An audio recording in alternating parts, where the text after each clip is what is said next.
आप सबका स्वागत है बच्चों। आज हम पढ़ेंगे भक्तिन, जो कि महादेवी वर्मा द्वारा लिखा हुआ एक रेखा चित्र है। हम सबसे पहले भक्तिन का परिचय पाते हैं। इस पाठ में हम देखते हैं कि महादेवी जी बता रही हैं उसके कद काठी के बारे में। उसका छोटा कद है, शरीर दुबला है, पतले ओंठ हैं और उसके चेहरे पर दृढ़ संकल्प दिखाई देता है और आंखों में एक विचित्र समझदारी जैसी दिखाई देती है। जिस दिन पहले वह महादेवी जी के पास आती है, उस दिन से अब तक एक बड़ा लंबा समय बीत चुका है और जब कोई इसके बारे में उससे पूछता है तो वो बताती है कि वो लगभग 50 साल से साथ में रह रही है। और इस हिसाब से महादेवी जी उसकी और अपनी उम्र का अनुपात बताते हुए कहती हैं कि इस हिसाब से मैं 75 की होती हूँ और वह 100 वर्ष की भी आयु को पार कर चुकी होती है। इसके बाद महादेवी जी उसके संबंध में परिचय देते हुए बताती हैं कि वह सेविका के रूप में इनके यहाँ आई थी, तो सेवक धर्म में वह हनुमान जी से भी स्पर्धा करने वाली है। अर्थात जैसे कि हमारी माइथोलॉजी में हनुमान जी का एक सच्चे सेवक के रूप में उल्लेख मिलता है, उसी प्रकार से महादेवी जी इस भक्तिन का जो परिचय दे रही हैं वो कह रही हैं कि ये बहुत ही अच्छी सेविका थी। इसके बाद उसका परिचय है, वह एक ग्वाले की कन्या है, उसका मूल नाम लक्ष्मी है और उसको घर में लक्ष्मिन कहते हैं, या कि जो तद्भव भाषा है, ग्रामीण भाषा है, उसमें लक्ष्मिन कहते हैं। लेकिन जब वह नौकरी की खोज में महादेवी जी के पास आती है तो अपने बारे में सारी जानकारी तो देती है, लेकिन साथ में ये भी कहती है कि उसके मूल नाम का वो कभी उपयोग ना करें। जब मूल नाम का उपयोग ना करने की बात आती है तो फिर ज़रूरत होती है एक नए नाम को देने की, तो उसकी कंठी माला और वैरागियों जैसा वेश देख करके महादेवी जी उसको भक्तिन नाम देती हैं और वह इस नाम को पाकर बहुत खुश भी हो जाती है। इसके बाद में उसके बारे में आगे बताया गया है कि वह झूसी नाम के एक गाँव के किसी ग्वाले की बेटी है। यह झूसी गांव जो है इतिहास में प्रसिद्ध है। इसके बारे में बताया है महादेवी वर्मा ने कि ये एक प्रयाग के पास में, इलाहाबाद के पास में एक गांव है। वहां पर ये रहने वाली है, इकलौती बेटी है अपने पिता की। घर में बिमाता थी, बिमाता सौतेली माँ को कहते हैं, तो घर में बिमाता थी। 5 साल की आयु में उसे हंडिया नाम के गाँव के एक ग्वाले के साथ विवाहित कर दिया जाता है। वो उसका विवाह हो जाता है। तो उसके बाद जो है वो एक 9 साल की उम्र में फिर उसका वो गौना भी हो जाता है। गौना मतलब ससुराल में रहने के लिए जब किसी युवती को भेजा जाता है, किसी नवविवाहिता को भेजा जाता है, उसको गौना कहते हैं। तो गौना हो जाता है और इसके बाद में वह अपने मायके से दूर हो जाती है। पिता उसको बहुत प्रेम करते थे, इसलिए माँ कुछ ईर्ष्या के कारण से और कुछ संपत्ति अपनी बेटी को ना दे दें इस खतरे के कारण से जब वो बीमार पड़ते हैं तो उसके बारे में इसको लक्ष्मी को कोई सूचना नहीं भेजती। सूचना वो तब भेजती है जब वो मर भी चुके होते हैं, यानी वह मृत्यु का समाचार भी बन चुका होता है, तब सूचना भेजी जाती है इसे। जब उसकी सास को ये सूचना मिलती है तो वह उसको पहना ओढ़ा करके और भेज देती हैं, उसके मायके भेज देती हैं। वह मायके जाती है तो उसको पता चलता है कि अब उसके पिता का कोई नामो निशान वहाँ नहीं था और विमाता अब बिल्कुल निरंकुश होकर के उससे अशिष्ट व्यवहार कर रही थी, उससे अप्रिय व्यवहार कर रही थी। ऐसा देख करके, सुन करके वो वापस उल्टे पांव ससुराल लौट आती है और ससुराल में फिर अपने इस क्रोध को कि उसके पिता के मरने का समाचार उसे समय पर क्यों नहीं बताया गया या उसकी बीमारी का समाचार क्यों नहीं बताया गया, इसके कारण से बहुत क्रोध करती है अपने पति पर और अपनी सास पर। इस प्रकार से उसके जीवन का पहला परिच्छेद समाप्त होता है। जीवन के दूसरे परिच्छेद में भी उसका जीवन जो है दुखों से भरा रहा है। इसमें बताया गया है कि उसकी कन्याएं होती हैं, एक कन्या होती है और वैसी ही 2 और कन्याएं हो जाती हैं, जिसके कारण से उसकी सास और जेठानियां उसकी उपेक्षा करती हैं। उपेक्षा इसलिए करती हैं क्योंकि उसने कन्याओं को पैदा किया है और उन लोगों ने पुत्रों को या बेटों को पैदा किया था। इस जगह हमको ये देखना है कि गांव में ये रिवाज बहुत अधिक होता है। इस बात का बहुत महत्व होता है कि संतान कन्या है या पुत्र है। यदि कन्या संतान है तो उसके प्रति कोई बहुत अच्छा भाव नहीं रखते लोग और पुत्रों को बहुत अच्छा मानते हैं, चाहे वे कितने ही नाकारे क्यों ना हो, चाहे कितने ही नालायक क्यों ना हो। तो उसकी जेठानी और सास दोनों के बेटे थे, इसलिए वे सब इसलिए अपने आप को बड़े अभिमान से, मतलब इस बात पर वो बड़ा अभिमान करती थीं और आगे आने वाले समय में सास बनने और पुरखिन बनने के पद की जो है उम्मीदवार थीं वो जेठानियाँ। अब चूंकि उनके बेटे थे इसलिए उनको बहुत घर के काम करने की ज़रूरत नहीं थी। वे बैठकर इधर उधर की बातें करती, जिसको लोक चर्चा कहा है। और ये जो लक्ष्मी नाम की महिला थी ये घर के सारे काम करती, मट्ठा फेरती, कूटती, पीसती, रांधती, और उसकी छोटी छोटी बेटियां भी ऐसे ही सब घर गृहस्थी के कामों में अपनी माँ की सहायता करती थीं। यहाँ भी उसके साथ भेदभाव था, उसके भोजन में भी उसके साथ बहुत भेदभाव होता था। वह बहुत अच्छा नहीं खा सकती थी क्योंकि उसकी बेटियां थीं, और उसकी बेटियां भी बहुत अच्छा नहीं खा सकती थी क्योंकि वो लड़कियां थीं। अच्छा खाने का काम उनकी जेठानियों का, सास का और उनके बेटों का था, और इनको जो बचा खुचा और ख़राब खाना होता था वो खाने को मिलता था, जैसे कि मट्ठा और काले गुड़ की डली और चने बाजरे के जो छानने से बचने वाले जो मतलब जो पार्ट है, वो जो हिस्सा है जो छलनी में छानने के बाद नीचे बच जाता है, वो वाला उसको घुघरी कहते हैं। तो उसको खाना, यही इनका भोजन था। लेकिन यहाँ महादेवी जी हमें बताती हैं कि इस दंड विधान के भीतर ऐसी कोई धारा नहीं थी कि पत्नी से पति को विरक्त किया जा सके। अर्थात यहाँ उसके पति को हम देखते हैं कि वह अपनी पत्नी को बहुत प्रेम करता है। जेठानियों से तुलना करते हुए महादेवी कहती हैं कि जेठानियों की बात बात में पिटाई होती थी, लेकिन इसके पति ने, लक्ष्मी के पति ने, कभी भी उसको उंगली नहीं छुआई। क्यों? क्योंकि वह बड़ी स्वाभिमानी थी और अच्छे घर की लड़की, अच्छी घर की महिला थी। मतलब उसके पिता एक सम्मानित व्यक्ति थे।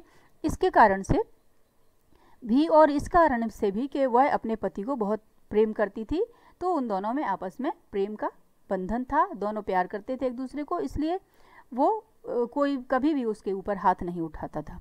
आगे चलकर ये होता है कि वह अपने पति प्रेम के बल पर अलगौजा कर लेती है, अपने ससुराल वालों से अलग अपनी गृहस्थी बसा लेती है, और फिर इस प्रकार से सबको अंगूठा दिखा देती है। यहाँ जब अलगौजा होता है तब भी उसे अपने काम के कारण, जब वो कामकाज करती रही है, इस कारण से उसको ये सारी बातों का पता होता है कि कौन सी गाय भैंसें अच्छी हैं, कौन से खेत खलिहान अच्छे हैं, अमराई के पेड़ कौन से अच्छे हैं। तो इस संबंध में उसका ज्ञान अच्छा होने के कारण वह अच्छी अच्छी चीज़ों को ऊपर से असंतोष दिखाते हुए कि वो खुश नहीं है, मानो ऐसा जाहिर करते हुए वो इन चीज़ों को ले लेती है। और फिर बहुत मेहनती भी है पति पत्नी, इसलिए वे दोनों मिल करके उसको सोना बना लेते हैं, अर्थात बहुत ही अपनी जायदाद को अच्छे से संभाल लेते हैं।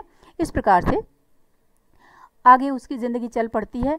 फिर वो विवाह करती है अपनी बड़ी बेटी का, लेकिन इस बीच में एक दुर्घटना घट जाती है कि उसका पति जो है 29 वर्ष की पत्नी के ऊपर सारी गृहस्थी का भार छोड़कर स्वयं 36 वर्ष की अवस्था में उसका देहावसान हो जाता है। वो स्वर्गवासी हो जाता है।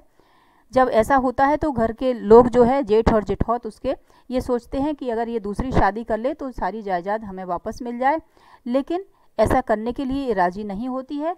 ये भक्तिन नाम की महिला जो है, लक्ष्मी जो है, राजी नहीं होती है, बल्कि इससे उल्टे वो जाकर के गुरु से कान फुकवा लेती है, कंठी बांध लेती है और पति के नाम पर अपने बालों को भी मुड़वा लेती है, जिससे ये बात अब साबित हो जाती है कि वह कभी भी दूसरा विवाह नहीं करेगी। यहाँ इस काम को करने के बाद फिर वो समझदारी दिखाते हुए छोटी लड़कियों की जल्दी जल्दी शादी कर देती है, उनको ससुराल भेज देती है, और ससुराल भेज करके फिर अपने बड़े दामाद को, जिसको उसके पति ने चुना था, उसको घर जमाई बना करके घर में रख लेती है। इस प्रकार से उसके जीवन का तीसरा परिच्छेद शुरू होता है। यहाँ हम फिर देखते हैं कि दुर्भाग्य इसका पीछा नहीं छोड़ता। युवती होते होते बड़ी लड़की भी विधवा हो जाती है। जब बड़ी लड़की विधवा होती है तो फिर जेठ और उसके लड़के जो है एक बार फिर आशा की किरण देखते हैं। वो सोचते हैं कि इस विधवा बहन का विवाह किसी अपने जान पहचान के व्यक्ति से कर दें तो फिर सारी जायदाद पर मेरा कब्जा हो जाएगा, उन लोगों का कब्जा हो जाएगा। तो इसलिए जेठ का लड़का जो है, जेठ का बड़ा लड़का एक अपने साले को लेकर के आता है, जो कि एकदम नाकारा है, नालायक है, तीतर लड़ाता रहता है गली मोहल्लों में, इस तरह से कोई काम धाम नहीं करता। तो उसको लेकर के आते हैं कि कहीं इससे शादी कर लेगी वो उसकी बहन, तो फिर उसको सारी जायदाद पर उसका अधिकार हो जाएगा। लेकिन वो लड़की भी माँ की तरह समझदार है, वो उस वर को नापसंद कर देती है, और इस प्रकार से माँ बेटी मिल करके दोनों अपने जायदाद को संभालने लगती हैं, बहुत मेहनत करने लगती हैं, खूब मन लगाती हैं। लेकिन एक दिन एक षड्यंत्र रचा जाता है और जब वो बेटी अकेली होती है तो वो व्यक्ति जो तीतर लड़ाने वाला लड़का लाए थे जेठौत और उसके जेठ, तो उसको अंदर घुसा देते हैं गांव की ये इसमें उसकी कोठरी के अंदर, बेटी की कोठरी के अंदर, और बाहर खड़े होकर के गांव वालों को बुला लाते हैं। ऐसे में फिर पंचायत बैठती है। बेटी कहती है कि ये ज़बरदस्ती मेरे रूम में घुसा था, लेकिन वो लड़का कहता है कि मुझे बुलाया गया था। अब कौन सही कह रहा है ये कैसे पता चले? तो फिर एक अपीलहीन फैसला होता है कि चाहे उन दोनों में से एक सच्चा हो या दोनों झूठे हों, लेकिन जब ये दोनों एक कोठरी से निकले हैं तो फिर अब इनको पति पत्नी के रूप में रहना ही पड़ेगा। इसी प्रकार से कलयुग के इस दोष का परिमार्जन किया जा सकता है, यानी इस दोष को दूर किया जा सकता है। तो फिर यही ज़बरदस्ती उसको उसके गले पड़ जाता है, वो तीतर लड़ाने वाला लड़का बड़ी लड़की के, और उसको ज़बरदस्ती उससे शादी करनी पड़ती है। फिर धीरे धीरे जब परिवार का द्वेष सामने आता है तो इतने मुश्किल से संभाले हुए गाय ढोर खेती बाड़ी ये सारी चीज़ें उसकी धीरे धीरे नष्ट होने लगती हैं, और वे इतने गरीब हो जाती हैं माँ बेटी कि उनको लगान देना भी मुश्किल हो जाता है। जब लगान नहीं दे पाती हैं तो फिर जमींदार एक दिन उनको बुलाता है, उसको भक्तिन को बुलाता है और पूरा दिन कड़ी धूप में खड़ा रखता है। तो फिर इस बात से बहुत अपमानित महसूस करते हुए भक्तिन गाँव छोड़ करके शहर आ जाती है। शहर आकर के वो महादेवी जी के पास संयोगवश पहुंचती है और यहाँ पर उसको सेवक धर्म में दीक्षित किया जाता है, अर्थात यहाँ से वो सेविका के रूप में काम करना शुरू करती है। ये उसके जीवन का चौथा और अंतिम परिच्छेद शुरू हुआ यहाँ पर जिसकी अति महादेवी जी कहती हैं कि अभी दूर है, अभी तक नहीं हुई है। फिर इसके बाद में भक्तिन के बारे में थोड़ा सा महादेवी जी जानकारी निकालती हैं। वो देखती हैं कि इसका वैरागी जैसा वेशभूषा है, जैसी वेशभूषा है, तो शंका से प्रश्न करती हैं कि क्या तुम खाना बनाना जानती हो? इस बात पर बड़े आत्मविश्वास के साथ में वो जवाब देती है कि ये कौन बड़ी बात है, रोटी बनाए जानी थे, दाल रांध ले थे, साग भाजी छौंक सकी थे, और बाकी का रहा। यानी भोजन बनाना कौन सी बड़ी बात है, रोटी बना लेती हूँ, दाल रांध लेती हूँ, पका लेती हूँ, साग भाजी छौंक लेती हूँ, और क्या बाकी रहा, यानी खाना संपूर्ण हो गया, मैं सारा खाना बना सकती हूँ। इस प्रकार से वो यहाँ पर सेवा का काम शुरू करती है। और फिर दूसरे दिन से सुबह नहा करके सूर्य और पीपल को जल दे करके और थोड़ा सा भगवान का ध्यान करने के बाद वो सीमा चौके के अंदर यानी किचन के अंदर जाती है और वहाँ कोयले से एक रेखा खींच देती है।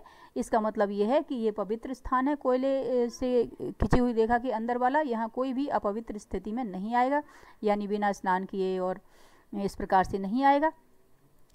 लेखिका समझ जाती हैं कि ये सेवक थोड़ा सा इनका टेढ़ा है, लेकिन फिर भी वो बहुत समझदार हैं महादेवी जी, वे इस सारी चीज़ों में एडजस्ट करती हैं, अपने आप को समायोजित करती हैं। भोजन का समय होता है तो भोजन के समय पर उसको उनके सामने जो भोजन आता है वो एक अंगुल मोटी रोटी होती है, काली चित्तेदार, और दाल होती है। ठीक है, इस भोजन को कर पाने में महादेवी असमर्थ थी, वो ऐसा खाना नहीं खाती थी, लेकिन फिर भी वो उनको किसी तरह से समझौता करना पड़ा। एक बार उन्होंने अलग से भोजन करने की भी व्यवस्था करनी चाहिए, लेकिन ऐसा हो नहीं सका। फिर इनको अपनी सेविका के हाथ का बनाया हुआ ही खाना खाना पड़ा। हालांकि इस बात को वो कहती हैं कि मैं जीवन की सरलता के प्रति बहुत आकृष्ट हो रही थी। महादेवी जी जो स्वयं अपने बारे में बताती हैं, आकृष्ट हो रही थी, वो भी इस देहाती बुढ़िया के कारण से। तो अब यहाँ पर फिर उसके चरित्र चित्रण की शुरुआत करती हैं। महादेवी जी कहती हैं कि वह दूसरों को अपने मत के अनुसार बना लेना चाहती है, पर अपने अंदर कोई परिवर्तन करना ठीक नहीं समझती, तो वह कोई परिवर्तन नहीं करती। धीरे धीरे महादेवी जी देहाती होती जाती हैं, जैसे कि उनको दलिया, बाजरे के तिल के बनाए हुए पुए, ज्वार के भुने हुए भुट्टों के हरे दानों की खिचड़ी, सफ़ेद महुए की लपसी, इन सारी चीज़ों की बहुत अच्छी जानकारी होने लगती है। इन सारी चीज़ों की, इन सारे व्यंजनों की जानकारी होने लगती है, और वे अपनी भाषा की जो है दंत कथाएँ भी उसको याद करा देती है। ठीक इस प्रकार से वो अब महादेवी के जीवन में परिवर्तन लेके आने लगी। उसके अंदर दुर्गुणों का अभाव नहीं है। महादेवी जी कहती हैं कि वो कई प्रकार के दुर्गुण उसके अंदर हैं, जैसे इधर उधर पड़े हुए रुपए पैसे भंडार ग्रह की मटकी में छुपा देती है। ठीक है, और जब उससे पूछा जाता है तो वो कहती है कि ये मेरा अपना घर ठहरा, अगर मैं कोई सी चीज़ उठाकर संभाल कर रख देती हूँ तो इसमें कौन सी बुरी बात है। इस प्रकार से वो अपने तर्क के माध्यम से इसको सही ठहराती है, न्यायोचित ठहराती है। शास्त्र के प्रश्न को भी भक्तिन अपनी सुविधा के अनुसार सुलझा लेती है। जब महादेवी जी उसको मना करती हैं ये सिर मुड़वाने के लिए, तो फिर वो इस बात को कहती है, एक अपने तरीके से तर्क देकर के उत्तर देती है कि तीर्थ गए मुड़ाए सिद्ध। तो इस प्रकार से महादेवी जी को वो मौन कर देती है। और हर गुरुवार के दिन नाई एक आता है और वो गंगा जल से उस तरह को धुलता है और उसके बालों को साफ करता है जो उगाए होते हैं। विद्या के अभाव में वह अपनी मालकिन की पढ़ाई लिखाई पर अभिमान करके उसको भर लेती है कि वो पढ़ी लिखी नहीं है। तो क्या हुआ, उसकी मालकिन पढ़ी लिखी हैं। और जब दूसरे सारे इनको काम करने वालों को, सेवक सेविकाओं को महादेवी जी पढ़ाती हैं, तो उस समय पर वो इंस्पेक्टर के समान क्लास में घूम घूम कर बिना पढ़े ही पढ़ने वालों की गुरु बन जाती है और इस प्रकार से वहाँ पर व्यवहार करती है कि यदि वो नहीं भी पढ़ी लिखी है तो भी वो सबसे श्रेष्ठ है। वह सबसे आग्रह करती है कि कोई उनकी मालकिन की सहायता करे, लेकिन जब कोई सहायता नहीं दे रहा होता है तो वो स्वयं सहायता देने के लिए पहुंचती है। वो इस बात को मानने के लिए तैयार नहीं है कि वह महादेवी वर्मा की किसी काम में सहायता नहीं दे सकती। वह बड़े प्रेम से उनके साथ बैठ करके उनका आग्रह करती है कि वो उसको कुछ काम बताएं। वह पुस्तकों को बांध देती है, अधूरे चित्रों को कोने में रख देती है, रंग की प्याली को धोकर ले आती है और चटाई साफ कर देती है। इस प्रकार से अपनी तरह से वो उन कुछ कामों को करने की कोशिश करती है। और सारी रात बैठ करके, जब महादेवी जी रात में देर तक काम करती हैं तो उनके साथ में बैठ करके खुश होती है। और जब उनकी कोई पुस्तक प्रकाशित होती है तो वह बड़ी प्रसन्न होती है और उसको अच्छी तरह से उठा के अलट पलट के छू कर देखती है, आँखों के निकट जाकर ले जा कर के देखती है और बड़ी खुश होती है कि उसका भी इस पुस्तक के प्रकाशन में बड़ा योगदान रहा है, ऐसा मन में समझती है वो। जब सारा दिन काम करने से फुर्सत हो करके महादेवी जी अपना काम करने बैठती हैं, कुछ लेख समाप्त करने के लिए या कोई कविता लिखने के लिए बैठती हैं, तो सारे जीव जंतु सब सो गए होते हैं, सारे लोग सो चुके होते हैं, छात्रावास की रोशनी बुझ चुकी होती है। ऐसे में रात की निस्तब्धता में भी वो अकेला नहीं छोड़ती है महादेवी जी को और उनके साथ बैठ कर के जागरण करती है। जब महादेवी जी को किसी चीज़ की ज़रूरत पड़ती है तो वह उठा के देती है फ़ौरन। जब उसको लगता है कि पुस्तक चाहिए तो आवश्यक पुस्तक का रंग पूछ करके वो उसको पहचानती है रंग से और उठा करके देती है। स्याही उठा लाती है, फाइल उठा लाती है, पुस्तक के जो कागज़ हैं वो एक तरफ रख देती हैं तो कागज़ों को संभाल देती है। इस प्रकार से वो कहती हैं कि मेरी हमेशा मदद करने के लिए वो तैयार रहती है, सारी रात जागती है। आगे लेखिका बताती हैं कि मेरे भ्रमण की भी वह एकांत साथी रही है। जब भी ये बद्री, केदार आदि तीर्थ स्थानों पर या किन्हीं और दूसरी जगहों पर घूमने जाती हैं, वहाँ पर हमेशा साथ में जाती है, छाया के समान रहती है। ये होता है कि एक बार देश में युद्ध छिड़ जाता है और युद्ध के कारण से लोग आतंकित हो उठते हैं, तो भक्तिन के बेटी, दामाद और नाती उसे लेने के लिए आते हैं, लेकिन वह बहुत समझाने बुझाने पर भी उनके साथ नहीं जाती, बल्कि उनके हाथों रुपया पैसा भेज देती है। और वो इसलिए नहीं जाती क्योंकि जाने के लिए उसको महादेवी जी का साथ छोड़ना पड़ेगा, जो कि उसको स्वीकार नहीं था। जब युद्ध की विभीषिका के कारण भय से लोग पलायन कर रहे थे, ऐसे समय में एक दिन भक्तिन आती है और महादेवी जी से कहती है विनम्रता से कि वो गांव चलें। तो गांव चलने के लिए ये बहाना कर देती हैं महादेवी जी कि मैं वहाँ पर जाके क्या करूँगी, मेरे पास रुपया नहीं है। तो भक्तिन ने एक बहुत अच्छा सा उपाय बताया। उसने धीरे से चुपके से बताया कि उसके पास 5 बीसी और 5 रुपया गड़ा है। 5 बीसी मतलब 100 रुपया और 5, तो 105 रुपया वो वहाँ गाड़ करके आई है, तो वो उसी पैसे से सारा प्रबंध कर लेगी और लड़ाई भी कुछ दिन में ख़त्म हो जाएगी, सब ठीक हो जाएगा, तो शहर वापस आ जाएंगे। हालांकि भक्तिन बहुत कंजूस है, लेकिन फिर भी महादेवी जी को देखती है, महादेवी जी को इतना चाहती है वह कि उनके लिए अपनी जमा पूंजी को भी वो बता देती है उनको और उसको भी खर्च करने के लिए महादेवी के लिए तैयार हो जाती है। यानी कि महादेवी के महत्व की ये चरम सीमा थी।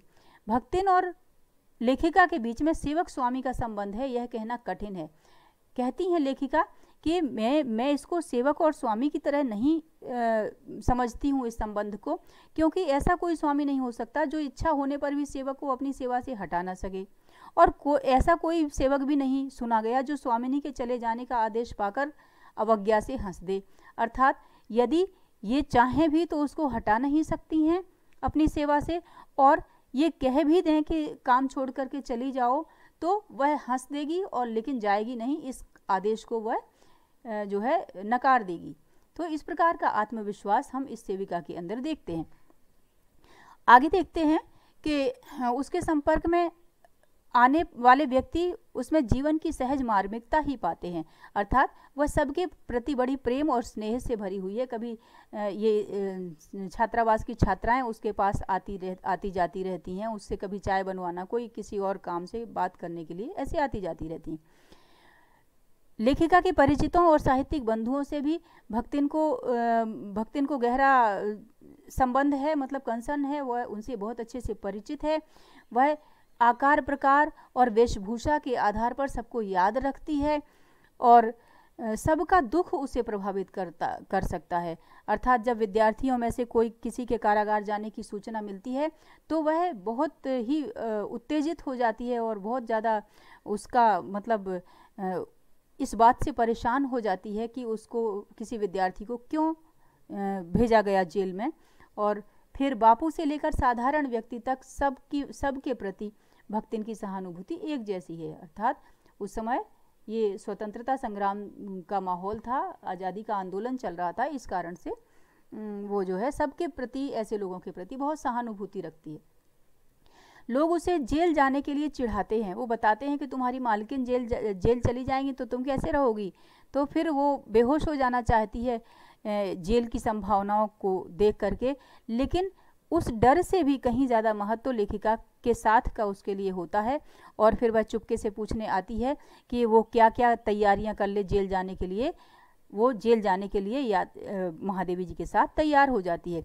हालांकि ऐसी यात्रा में किसी को किसी के साथ जाने का अधिकार नहीं है, लेकिन भक्तिन इस बात को नहीं समझती। वो कहती है कि जहाँ मालिक वहाँ नौकर मालिक को ले जाकर बंद कर देने में इतना अन्याय नहीं है, पर नौकर को अकेले मुक्त छोड़ देने में पहाड़ के बराबर अन्याय है।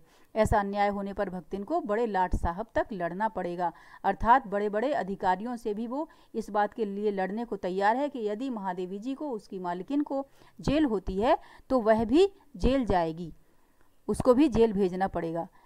लेखिका प्रायः सोचती हैं कि अभी तक तो सब ठीक है, लेकिन जिस दिन ऐसा बुलावा आएगा जिसमें न धोती साफ करने का अवकाश रहेगा, न सामान बांधने का, न भक्तिन को रुकने का अधिकार होगा, न मुझे रोकने का, तब चिर विदा के अंतिम क्षणों में यह देहातिन वृद्धा क्या करेगी और मैं क्या करूँगी। अर्थात जब मृत्यु का बुलावा आएगा तो उस मृत्यु के समय तो इसको अलग होना पड़ेगा। उस दिन ये कैसे जाएगी, ये क्या करेगी और क्या मैं करूँगी। महादेवी स्वयं अपने आप को भी इतना लगाव महसूस करती हैं उस देहातिन बुढ़िया से, स्वयं का भी इतना लगाव महसूस करती हैं कि वो सोचती हैं कि इसको छोड़ना मेरे लिए नामुमकिन है।